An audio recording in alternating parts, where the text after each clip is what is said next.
నేస్తాలు అందరికీ శుభ సాయంత్రం. పండ్లన్నింటిలోకి మామిడి పండు రాజైన నన్ను తినడం వలన ఎంతో ఆరోగ్యంగా ఉంటారని, డాక్టర్ దగ్గరికి వెళ్ళవలసిన అవసరం ఉండదని ఓ మహానుభావుడు చెప్పాడట. అందుకే ప్రతిరోజు నన్ను తిని డాక్టర్కు దూరంగా ఉండి ఆరోగ్యంగా ఉండండి.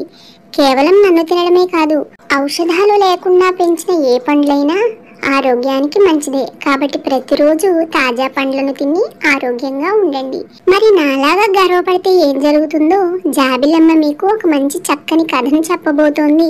మరి వినేద్దామా? వీడియో మీకు నచ్చితే తప్పకుండా లైక్ చేయండి, షేర్ చేయండి, సబ్స్క్రైబ్ చేసుకుని పక్కనే ఉండే బెల్ ఐకాన్ని ప్రెస్ చేయండి. అనగనగా ఒక దట్టమైన అడవిలో ఒక యాపిల్ చెట్టు, ఒక మద్ది చెట్టు పక్క పక్కనే ఉండేవి. తోటమాలి యాపిల్ చెట్టును చాలా బాగా చూసుకునేవాడు. చాలా మంది దాని దగ్గరికి వచ్చి దానికి కాసిన పండ్లను కోసుకుని తినేవారు. యాపిల్ చెట్టు మనకు బోలెడన్ని పండ్లను ఇస్తే, మద్ది చెట్టు మన ఇంటికి కావలసిన బోలెడంత కలపను ఇస్తుంది. మరి ఆ మద్ది చెట్టును మాత్రం ఎవ్వరూ పట్టించుకునేవారు కాదు. అది పాపం ఒంటరిగా నిలబడి ఉండేది.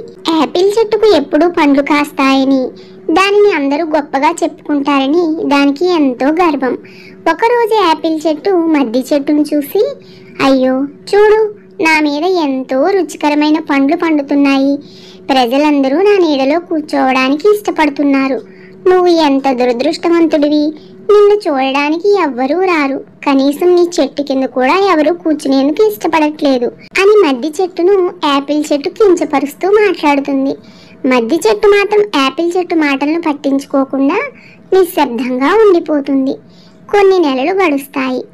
యాపిల్స్ ఇప్పుడు బాగా పండిపోతాయి. కొంతమంది పిల్లలు ఆ ప్రాంతానికి వచ్చి యాపిల్స్ కోసం చెట్టెక్కి దాని కొమ్మలను విరుస్తూ అన్ని మంచి పండ్లను కోసుకుని తీసుకువెళ్తారు.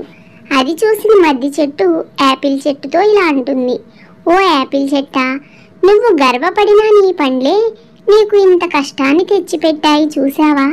ఇప్పుడు నువ్వు ఎంత బాధపడుతున్నావో చూడు. నీ పండ్లను కోసేసిన తర్వాత నువ్వు ఎంత అందవిహీనంగా ఉన్నావో చూడు. నీ పండ్లు అందంగా ఉంటాయని, అందరూ ఇష్టపడతారని నువ్వు ఎంతో గర్వపడుతున్నావు. కానీ ఈ ప్రకృతిలో అనేక రకాల వృక్షాలు ఉన్నాయి. అవన్నీ కూడా ప్రజలకు ఎన్నో రకాలుగా ఉపయోగపడతాయి.